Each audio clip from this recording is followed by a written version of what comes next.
Gaantay. Yung inaantay. Anong oras na? Sabit lang daw siya. Nayupak na yan.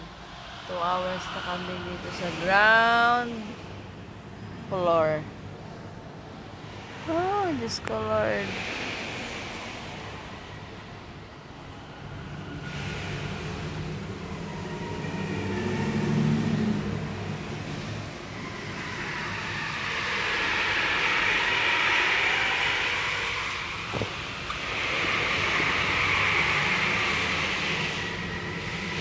Guard na.